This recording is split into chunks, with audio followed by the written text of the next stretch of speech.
one of the points of confusion. Anyway, thanks for being here. So here's the outline. We'll explain why I wanted to create this tool, and what is config model, how we can use config model, how developers can use config model to help their users, how it applies to package upgrades, and the status of the project. Okay, so configuration, upgrade, who has always smooth configuration? Didn't you have some basic questions about, what do you want to do with these differences? That's often the case indeed. Anyway. For casual user, even it's more difficult. Upgrade is more difficult. For instance, you may have surprising questions during the upgrade. I've installed a Debian system on my mother's in-law's machine. If she has questions during the upgrade, she will be completely lost. Even worse, for casual users, they have to edit text files outside of their own home sweet home. So it's difficult for them. So they have to read main pages and serve consistencies of the configuration files. And sometimes the upgrade will leave spurious files like RPM new, RPM save, dpkg new, dpkg save, stuff like that. So it can become quite busy. So for users, it's difficult to manage configuration, and upgrade can be even difficult. Even basic configuration may be difficult. Okay, so one of the objectives of config model is to make the configuration easier for end users. Improve their experience by smoothing the learning curve, making it easier for a user to configure their software, and handle configuration upgrade in order to reduce the number of questions asked to the user or the sysadmin during upgrade. My goal is to have no interaction with the user or sysadmin during configuration upgrade, during package upgrades. To help the users, config model can provide a graphical interface with integrated help default values, validation of configuration data, several levels of skills, and search capabilities. So for package upgrades, this may not be that interesting because we want the package upgrade without interaction, so the graphical interface will not help. But when the user will want to configure software, having a graphical interface will help him. Will help the user learn the configuration stuff. So, second objective, I don't want the life of developers to be more difficult because they want to improve the package upgrade. So, the configuration tools that the upgrader will use, that the maintainer, the package maintainer will use, must help him also, must not add too much work for him. So some basic rules is to avoid ad hoc validation code. I mean, avoid writing shell or Perl script that will parse a configuration file and say this parameter is okay, is valid or is not valid. This kind of validation code is very hard to maintain, very hard to think of WebMate, for instance. The idea is to base the validation on some kind of metadata, which I call the configuration model through this presentation. I will explain more what is a configuration model later on. In order to avoid a lot of maintenance work, the interfaces must be generated from the model.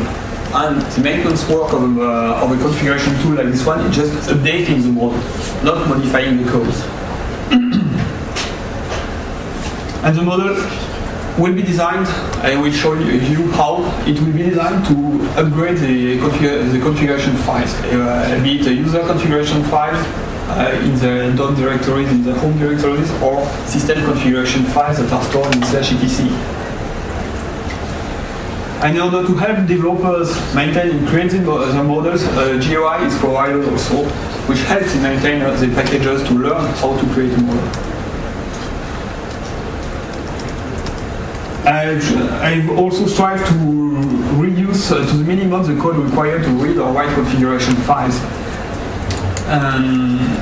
Likewise for developers, if they can find existing libraries like config init to read ini files, OGS for all of the other files, YAML, all these are already integrated. So if you have a configuration file with this syntax, you can use config model, create your models without writing a single line of code. And there is a base class. If you need to create some per code to read and write the configuration file because it has a specific syntax, you have base classes provided with config model which will help you create this read and write what I call backend.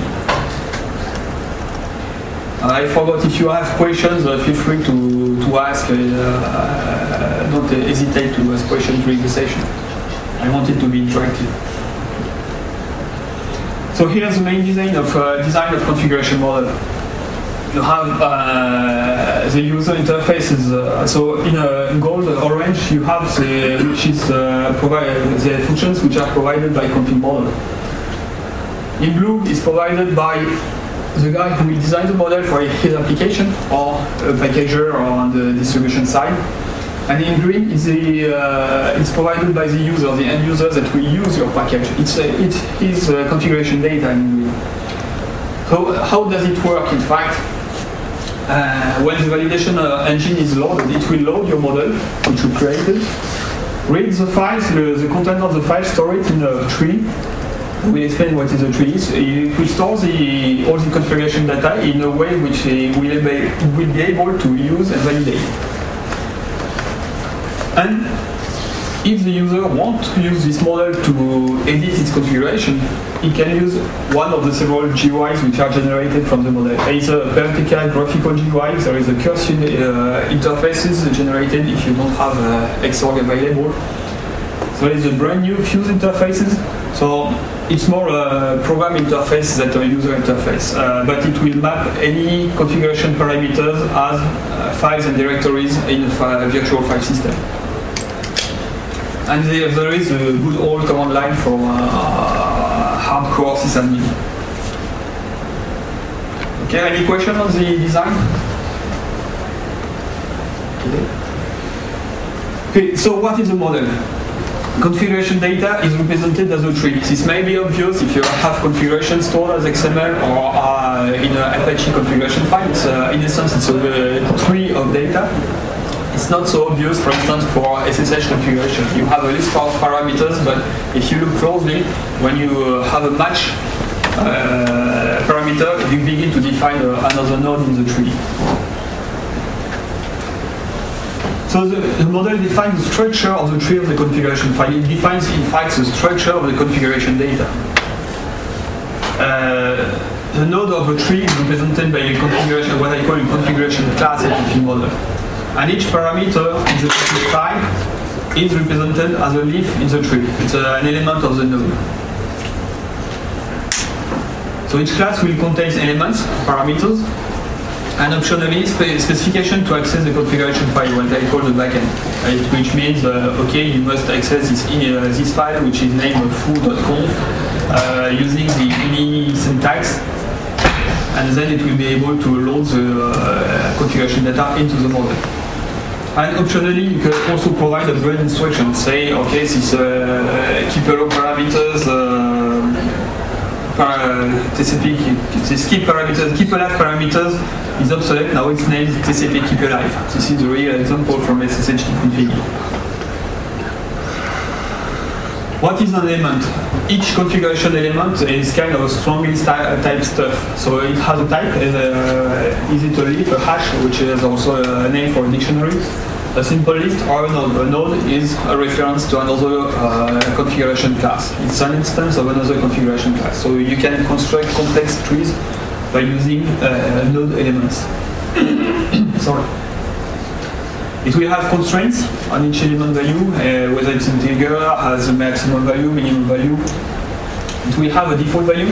Default values are very important to help users create their first configuration file.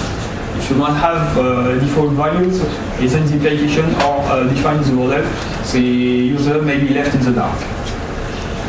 Description and summary is useful also for user to provide integrated help in the graphical interface.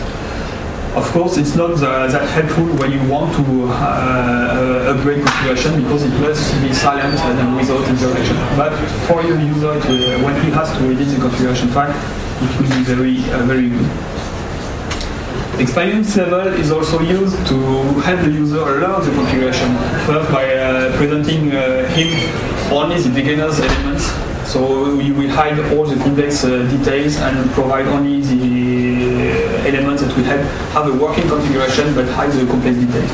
Then with other levels, you will progressively show more parameters if you want. If you choose to have the master level, it will have displayed all the parameters. And the status is used for for upgrades. You declare a parameter as a deprecated or obsolete, and then it will be handled by config model to perform the upgrade. I will show you what to do with an obsolete parameter in order not to lose information which is stored in there.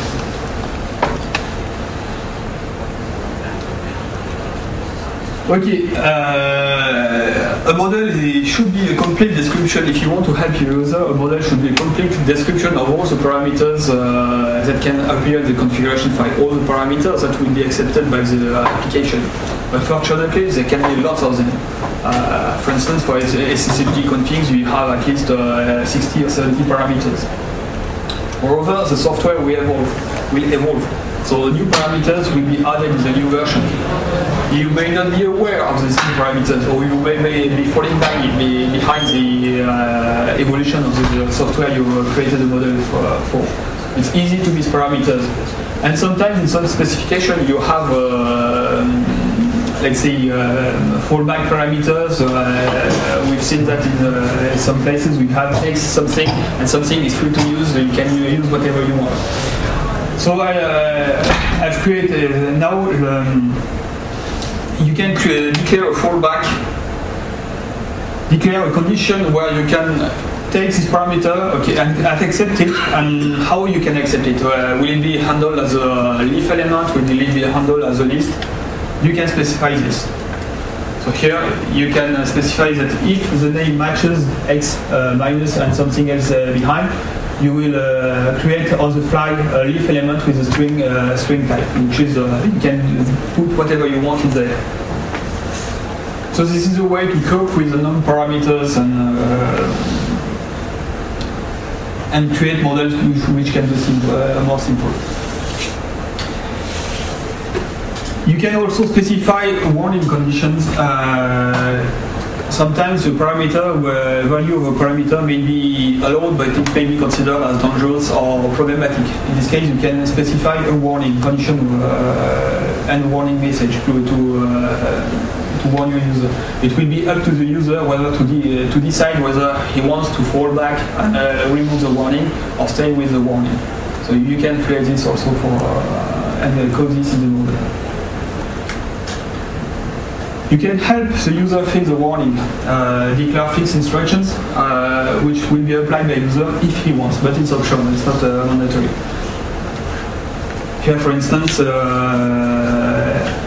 I warn if there is a capital letter at the beginning of the sentences. This is useful for copyright files or media. So here's the message and the fix instruction. Here, unfortunately, it's a little bit of curl. It just say put the first letter back to minus letter.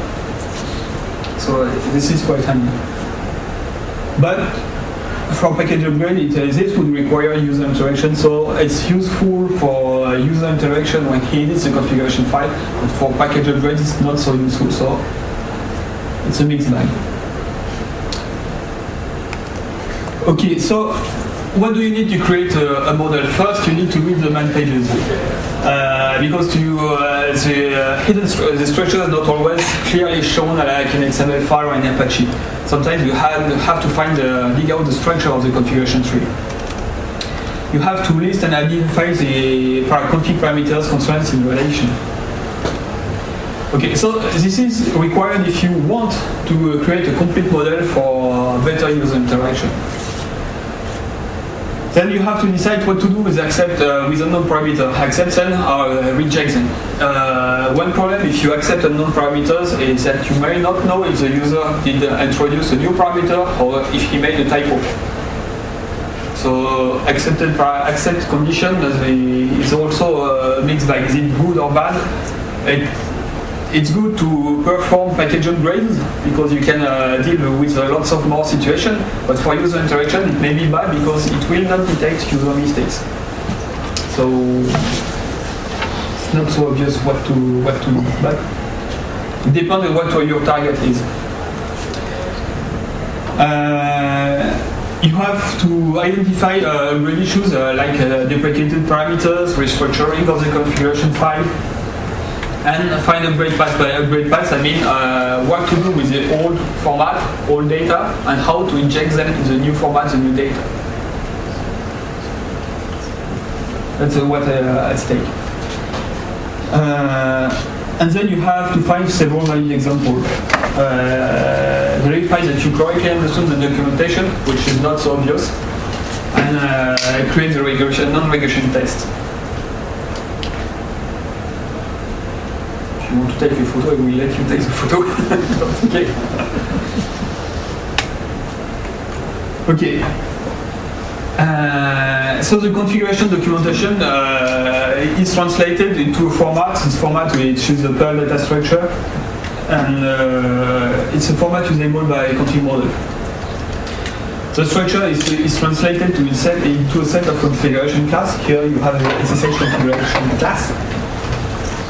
Parameters in 2 elements. So here is a parameter enable SSHK sign, which is a SSHD config parameter, which is declared here. And the constraints in 2 element attribute.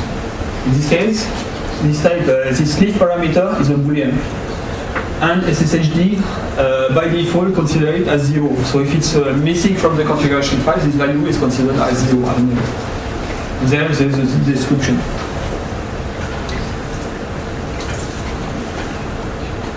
And the other way is you can provide the same information using the GUIs. Here you have the class SSH, the element enable SSH key sign, and the type leaf, and the value type is boolean. So you have the same information here, but in a more user-friendly way. And if you prefer using this to create your model, your user will probably prefer to use the same kind of GUI to edit this configuration file than editing it by hand with this favorite editor. Okay. Read write backend here.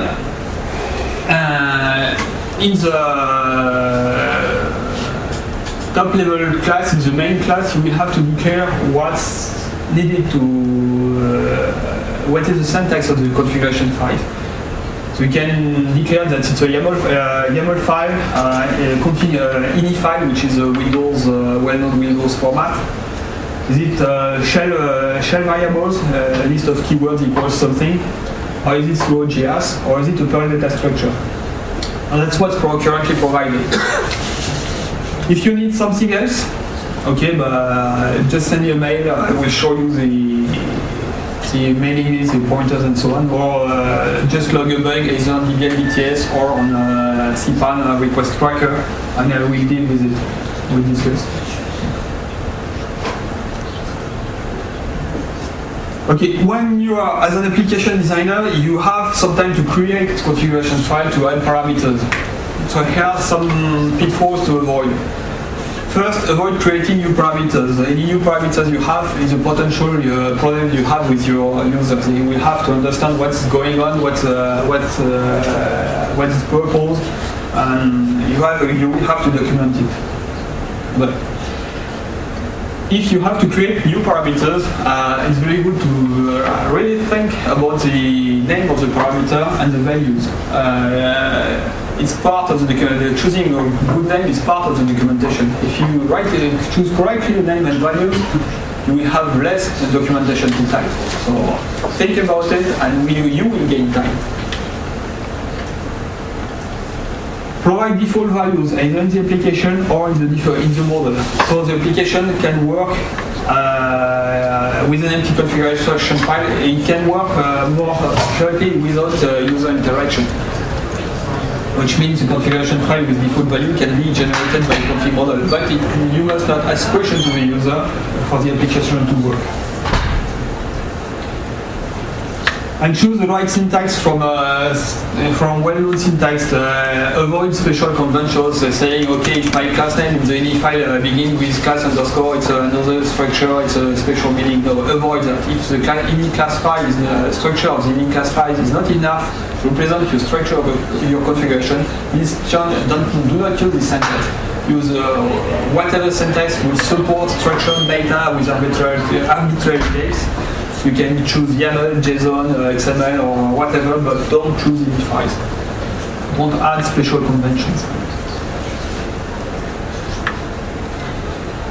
Okay, during package upgrade, I said before that to create a model, you have to read the documentation, create elements for all parameters. If you are focusing only on package upgrade and not on user interaction, not providing a GUI or editing the configuration tool for GUI, you can also think about creating a minimal model for package upgrade. This minimal model can just specify the structure and just the parameters that needs to be handled during an upgrade, which means obsolete parameters and then you introduce parameters. All other parameters can be handled with the accept condition as unknown parameters. So if you are preparing thinking about configuration upgrade, you have to specify how to replace the value. Sometimes the value will change in the application and you have to replace foo by bar and so on. So you can specify how to replace this value from the old file into the new file. You have to specify whether it's obsolete or deprecated the status parameter in the model. You have to specify how to migrate deprecated values from the old parameters into the new one, using the migrate from and formula attributes from the model. You may want also to migrate one syntax with another. If you realize that the config ini file syntax is not enough and you have to switch to something else, you can migrate with config model from ini file syntax to another thing like XML or YAML. It's quite easy to perform. I talked about this, whether to accept or unknown parameters. It can be either a fallback solution because you forgot parameters from the documentation, or it can be a conscious decision. I do not want to model everything, I just want to provide a minimal model to perform upgrade. So all parameters which I do not need to handle during an upgrade, I will just accept them as is. I think I will need to create a blog about this specific use case. From the upstream point of view, if the smooth upgrade is the upgrade proven to be smooth, require little user interaction. This means that the backward compatibility requirement is not so important. So the application can think about, okay, how can I improve my configuration? I know that I can upgrade all the files with config model. I can create new files quite easily. Now it's open new possibilities to clean up what I've done before. Use new syntax, introduce, change the structure to better match what the user needs to know about the application, and not just match how the application was implemented. Because I often see that when people create configurations, the structure of the configuration will match the design of the application. It will not match the user's point of view. The user will be confused by the configuration. The structure of the configuration must match the user's point of view. Sometimes it's the same thing, but most often it's not the same thing. And you have to think about it when you create an application, when you modify a configuration file. So the upgrade capacity can even enable project to completely change the syntax, and you can switch from one syntax and evolve into another one. So that's a possibility offered to upstream application.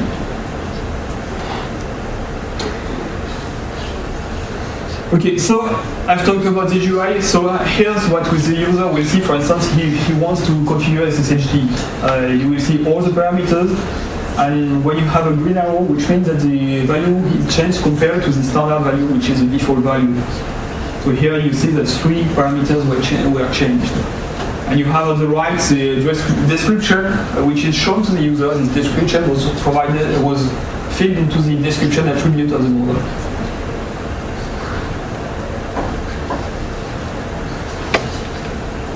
So other interfaces are available. Cursors, I talked about them. Cursors, shell interfaces. Bit like Telnet, you send a command and you get back an answer. And there is Fuse, where each parameter is a file. So everybody knows Fuse? Who doesn't know Fuse? Okay. Right. So I've talked about that, what's going on with the current situation. Red Hat, when the configuration evolves and the user has modified the configuration file, you have leftover rpm.u or rpm save file. In Debian, configuration evolution will trigger either questions asked by UCF.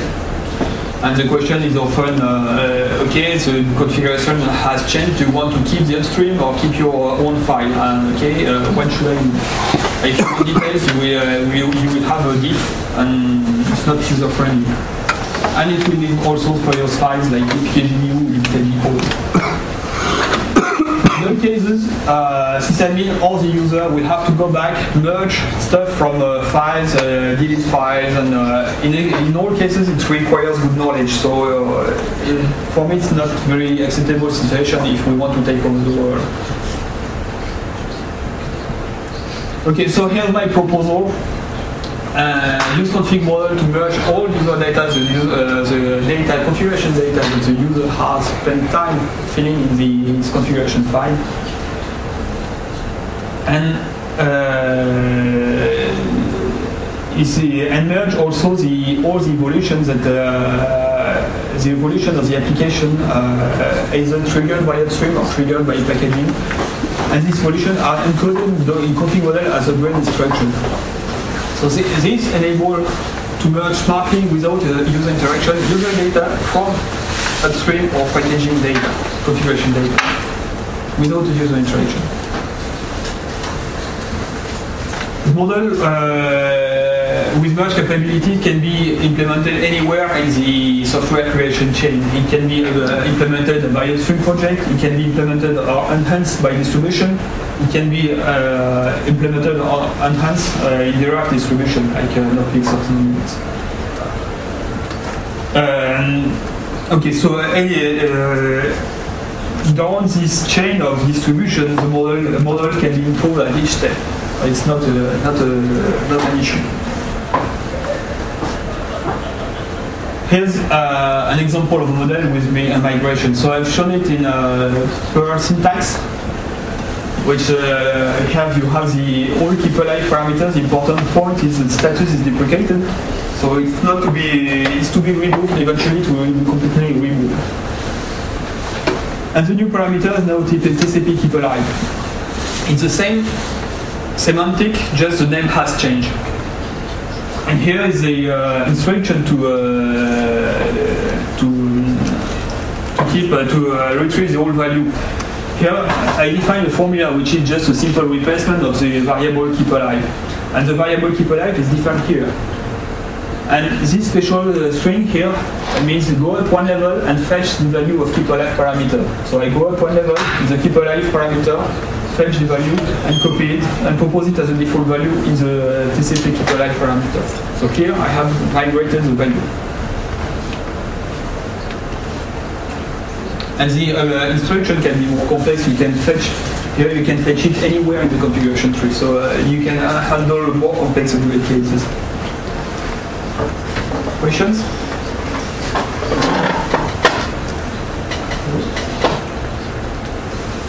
Okay. I talked about unknown parameters, what to do. So here in the SSHD, I've chosen to accept a unknown parameter but emit a warning. So here's any parameters unknown, so it will match anything. will be handled as a uniline, which means one line without backslashes, without carriage returns. And a warning will be shown to the user anytime an unknown parameter will be encountered. And it invites people to either fix their file or log a bug in order to enhance the model. So here we can guide the user if help. We can show the user how to help us improve the model. And this was implemented during last summer of code by Christophe Tiseki. I want to thank Google for this opportunity. So I've talked about creating models. Now, how to integrate it in package. So in Debian world, it's just a matter of calling in the rules files in this new command that I've provided with the config model per, which is one line to add and to be able to perform the upgrade, provided the model exists. For essentially the model exists, so you can already, if you want, have a package with a smart upgrade with this SSHD. In Red Hat, the post install script will have to use this command. Just invoke this command somewhere in the post install script. Use this model, say I don't want to use to have a user interface, and save what I've read in order to perform the migration. So this should address most of the distribution needs. Sorry? Sure. How does that work with Debian? Does it just insert itself in PostInst? If you, and it's even easier even in the rule file. If you use dh -with config model upgrade, it will insert this instruction in the rule files, and then it will insert this file into the post install script and perform this command in fact in the post install script. So will it prevent, or will it make the change before the configuration control kicks in and actually tells the user that the configuration changed? Sorry? If you do that, will the user see the question about configuration change, or it's supposed to replace. In fact, it's supposed to replace or to be run before the UCF command. I think, in my opinion, UCF command should be run if this command fails. So first line of defense is trying to run the automatic upgrade. If it fails, fall back on UCF. I think that would be the best strategy in order to avoid to work most of the case and be able to work out bad cases with UCF.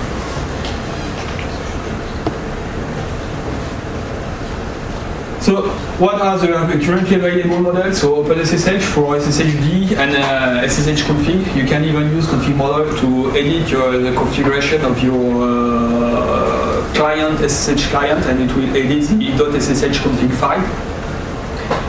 You have a small model for Aprox, which is a package cache for Debian. You have, I've recently created a model, it's not configuration file, but it's structured data, so a config model can also apply to structured data. So you have an editor for Debian packaging files, which is control and copyrights. So these file control and copyright files are in fact handled by packages when they create their source package, and I can provide validation and edition for this file. I also provide upgrade for copyright because the format has seen a lot of evolution during the last year, and I provide upgrade for copyright files.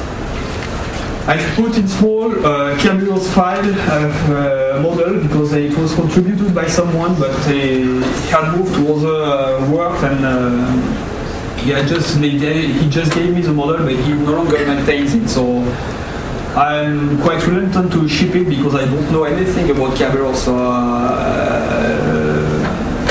I'm just wondering whether I should ship it and say, okay, with warning, if you want to use it, fine, but if you find bugs, I will need help to fix the issues, or just, I don't know what is best in this case. Xorg, I've tried a model with Xorg, but Xorg is a huge beast. It worked at some point, but kind of rolled back since the last 2 releases, and I don't have the time to properly maintain it, so I've uploaded it on cpan, but I've not packaged it for Debian because it's it's not up to date right now. And for the backends, here's what I support currently: the syntax, Perl data structure, YAML, DPKG control, DPKG copyright, I forgot, which is inside the same syntax. The syntax is a special for DPKG format. And also support connections with Red Hat's OGS library. What's working also is more a kind of model composition, and it means that several models can be merged together and grouped into one into another. This is advanced. No, this will be helpful if you want to compose application, let's say Apache with SVN stuff like that. When the merge, the file, the models are merged together. But it's paving the way for more for handling configuration files. It has includes in them, but it's not there yet. So regarding the community, I provide the Debian packages. Guillaume Rousse provides the packages for Mageia and Mandriva. There are some old packages for Fedora, but I need to wake up the maintainers. And there is the Dawn proposal for patches and for the hconfig to perform for package upgrades. I think I will experiment them on. I'm thinking about experimenting this stuff, upgrade stuff on the XCD-proc package. But why XCD-proc? Because I need it, but on the downside, it's not used that often, so it may not interest lots of people, but I'm interested in it. I've published articles in New Linux Magazine France 2 years ago, and the Google Summer of Code project was based on config model last year. So the future project that I have in mind on the GUI side, enable to search parameters value, and search stuff in the help description help. So if the user remember, okay, I've seen something about let's say Xen or Xinerama, just search in the configuration file, and just search into the GUI. The GUI will guide me towards the right configuration parameters. I'm working also in ways to support comments from configuration file, which means import the comments into the configuration tree and show the comments to the users through the GUI. Be able to modify the comments and write them back into the configuration file. It's ongoing. It will never be perfect because comments, finding whether comments relate to the parameters below or the parameters above is a kind of a guesswork. So I think it works most of the time. I'm pretty sure it will fail sometimes, but it should be interesting to have also. Some people are interested with having a generated web user interface. Yeah, I think that's a great idea. I know nothing about web interface, so welcome. Backend, I can provide quite easily JSON backend, XML backend. XML just structured data is quite easy to translate from one structured data to another. There are several kinds of XML depending on the convention, whether a parameter should be an attribute of an XML element or it will be into an XML tag of its own. This needs to be decided, but I can provide easily one XML. If some people want another XML, I can provide them also. And if some other backends are needed, just add them. It's a kind of plugin. The backend is a plugin mechanism, so we can add them without much problem. So in the core, I need to work also to support included configuration file like Apache or LRepo configuration files. Configuration aggregation is also an interesting subject because it will enable people to create more complete solutions. If you have two applications that are too clean together, sometimes you must configure in this application, yes, I want to discuss with this application, and this application I want to discuss with this one. So you may have redundancies to establish a link between the two applications. So aggregation would aim to reduce or check this cross information, this redundancy in information. So that's more advanced stuff, so it will be more hard. And I realized recently that I need to write more doc, improve the incident synopsis, improve the documentation. So I think the next few, in the next months, I will more focus on writing documentation, use cases. Okay, if you want to do this, small examples, and I will publish first on my blog, and then integrate them in the config model documentation.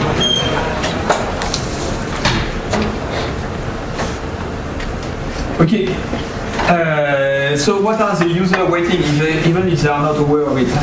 They are waiting for upgrades without questions and without leftover files. If you see on all systems, we have seen a lot of upgrades. You go into CHC, you will often find RPNU, RPN5, Saver, DPKG, or stuff like that. It would be also interesting, I think, to provide upgrades for user configuration file which are stored in docs something. Currently, if there is an upgrade, it's handled by the application with Adobe Code. It may be interesting to have a common way of upgrading user configuration files. But it's also another kind of work. Multi-level configuration.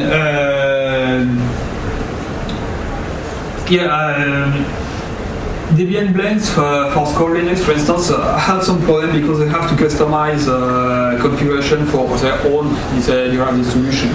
So if we can provide some kind of way to have the model valid for upstream and then the model snippet valid for Debian distribution and merge them smartly without much work, it will help people in the derived distribution or the derived distribution to provide more sensible user interfaces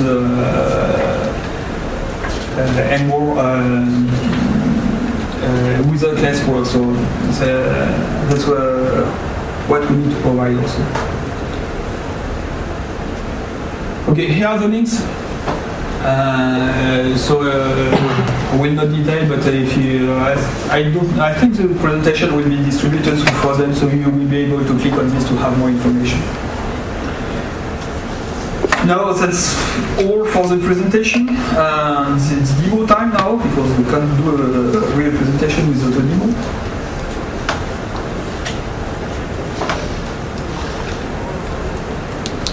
So we'll show you first the user's point of view of an upgrade. This is what it to be.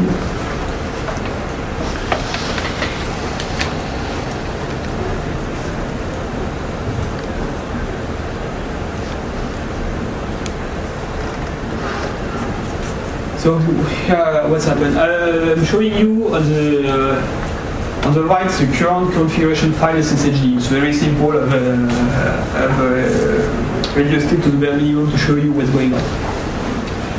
So I need this port. Okay. I'll use this. So the use case I've shown you before, the upstream has decided to rename keep alive parameter into the TCP keep alive. So the user's file must be installed by a package is called install script. So here you see that the command was run, there was a small warning, element keep alive of non-SSH is deprecated. Okay, no problem, it was upgraded. You see that the file was changed from TCP keep alive to TCP keep alive. So the user has just seen another message into the whole lot of messages during packaging, so it's not a big problem, there is no interaction. Okay, so the maintainer is working here, please wait. In fact, I'm upgrading the model and modifying the model behind the scene. So, new policy. Here it's the package maintainer changelog. Permit root login should be set to no. So, the package upgrade will also trigger the same command as before. Here we can see that there is no mention of permit root login, so it's considered by SSHD as being true. So, root can log on the SSHD, can log on the SSH, which is a bad idea. So here we trigger another upgrade. Command has run. Okay, permit root login is set to no now, without any output on the command. So it's completely silent. Okay, maintainer is still working.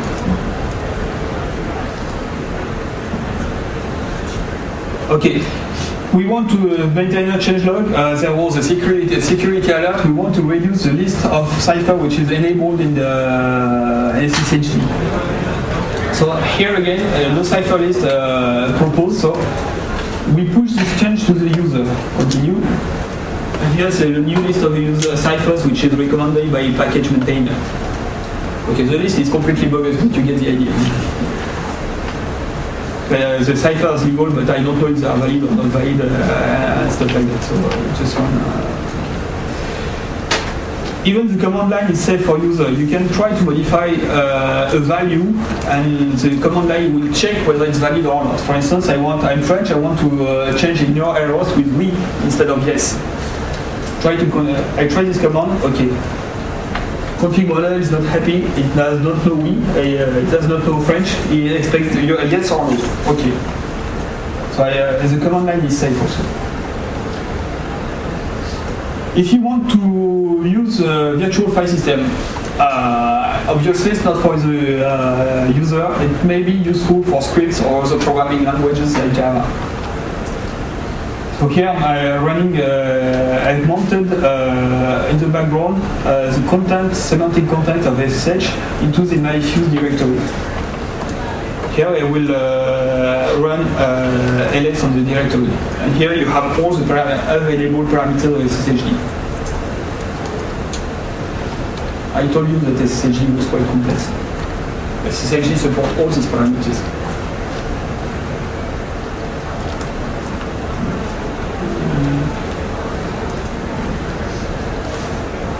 Now I will run echo to change the value of the parameter. So I will add my banner.txt into the banner parameters, which is in fact the top level banner parameter of SSHD config. And we'll use this so we'll see the change. So it's quite fast. Now we return to continue. And the change is written back when you unmount the fuse directory. So I will run the unmount the fuse directory with this command. And now you see that the banner parameters has a period in the SSHD file.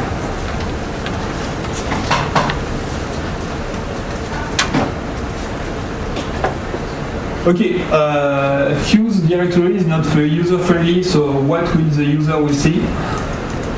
Here's one.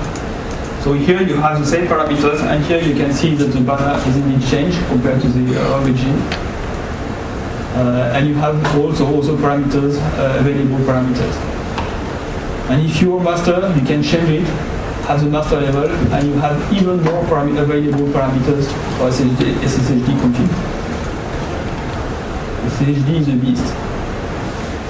And you can also have more complex parameters, for instance, allow user if you want to add more users, and so on.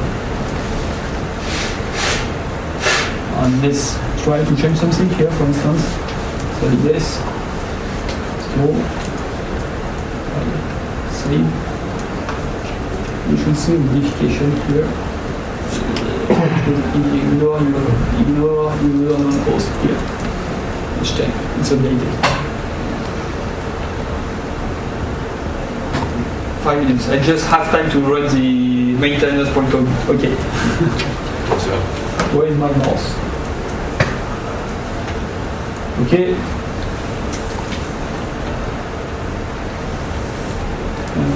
If you refuse the form immediately for an answer to the point of the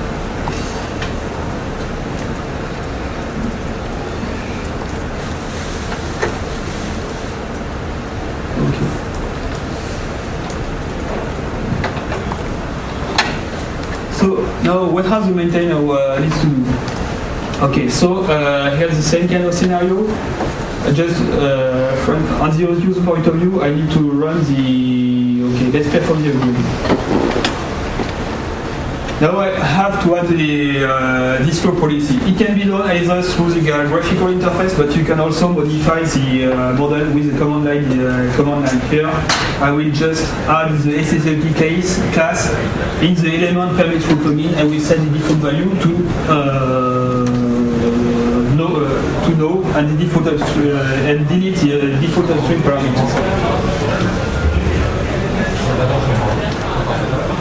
So it involves quite a lot of processing because I'm loading all the model of SSHD in some kind of meta model. Show the diff. So here's the difference between the two models. So we can see that the upstream default line was removed and the default parameters was added in the model itself. So here's the package upgrade seen by the user. Okay, another distro policy. I need to patch a model to reduce the default cipher list. So config model edit, model SSHD model, minus saying it's not important. On class SSHD element cipher, the default list is set to this list of ciphers. So it will be proposed as default list to the user. But the user can override this list if he wants to. It works.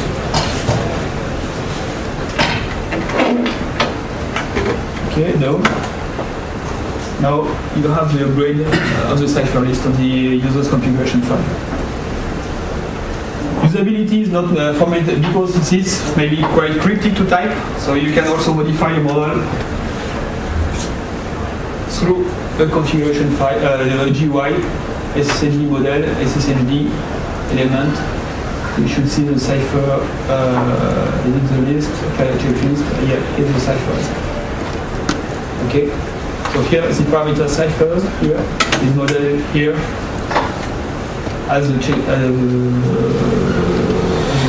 be a list, it's a checklist of available ciphers, and you have, this is the model in the description. Okay, so maintainers or creators of model are not required to edit file data structure, are not required to run a cryptic command line. They also have GUIs to help them create a model. And you can create from scratch a model with a GUI.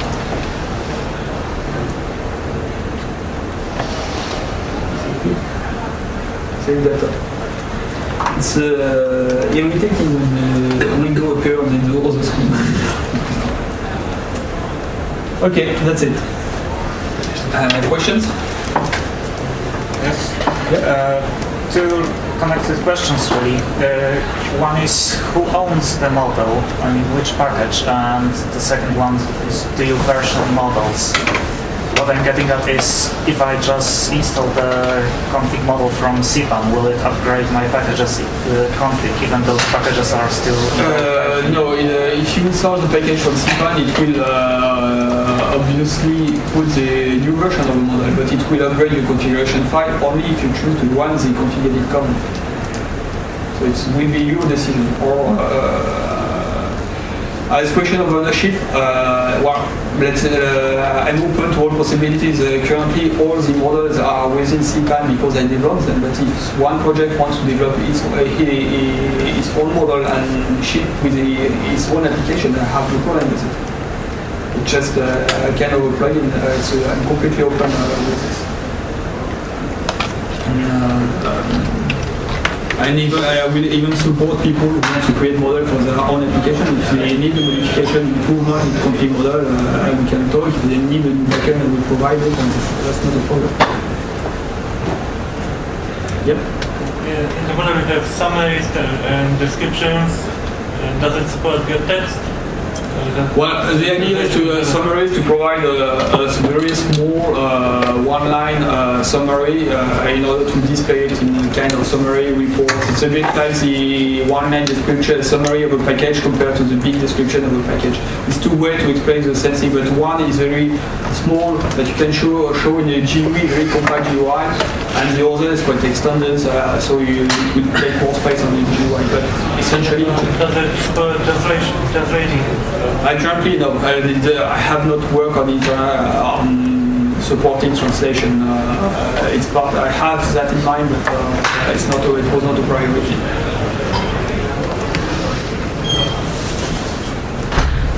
In the demo you provided, it basically deleted all the comments. Is there any mode where it doesn't? Yeah, as part of the work I'm working working as the work I'm doing, which support commands and it's try to find heuristics to assign this command to which part of the configuration file. So it kind of works for configuration ini files, and I did not do the work yet for the SSLP configuration file, but for SSLP it's possible to support commands. Do you support references inside the config files? So, for example, some ini configurations list on the general node a list of sections, and then the sections follow. Is there any way to enforce that? Yeah, there's a way to enforce that. I can create reference checklists, which I won't go into detail, but there are ways to support this. I didn't talk about it because it can be very complex and mind-boggling for the first timers not to go into this kind of details. But feel free to mail me if you want to detail, to make the user's list, and I can provide a new example of a more complex model. For instance, XOR the model extensively use references for mode instances to be able to list mode 9, which are to enable the authorized mode for a screen. I mean, mode 9 listed somewhere, so it's really a kind of reference. Yep. Possible to define something like merge group? Merge group, yeah. If the default of one parameter changes by absolute developer, or for whatever reason, because it maybe got defined what number for his application, and if the user did change this parameter too, then this is something like a conflict. You cannot automatically merge. In fact, the policy that is filed by Debian, if the user has said something in his configuration file, upstream made the change in default value, but the user's value will be kept unless it becomes illegal. If upstream decides that the full value becomes illegal and the user has the user will have an error. But if it's just a change in the default value and the value of the user is still valid, the user's value will be kept. Is that what you have in mind? The merge group is yes, but when the default of parameters could be related to each other. When now the default of another parameter changes, where the user did not change the old value, but changed a different value, but which are related, it still has to be a conflict. Yeah, that's one of the corner cases which is very difficult to handle, because if the default value has disappeared from version -1 into version n, when I read the file, I don't know if it was written as an old default value or if the user wanted actually to keep it. Because I don't have any more, when I read the new model, I don't have any more information whether it was the old default value or it was added by the user. So currently the policy is to keep this default value. There is another way, which is more tricky, is to dump the content of the file with the old model, and to dump in a mode which is dump just changes, so just the updated value. So it will not dump the default value provided by the model. And then it's kind of a summary of the user's changes, like a diff from the users to the model, and apply this diff with the new model. And then the default value will not be upgraded, but it's more tricky to apply. It's less systematic, so because you have to keep the whole model around, dump with the whole model during the upgrade, keep the information, and add it to reinject it into the configuration tree with the new model. So it's more complex, so it's more shaky. It's not just about adding or removing parameters. But changing is the set of parameters. Yeah. Two parameters, one the default is changed, and the other one the user has changed the value. If there are different parameters, they will be handled separately, and it should do the right thing. But I think we'll need to discuss the details. I'm getting overtime, that's a problem. Okay, let's discuss outside. Thank you.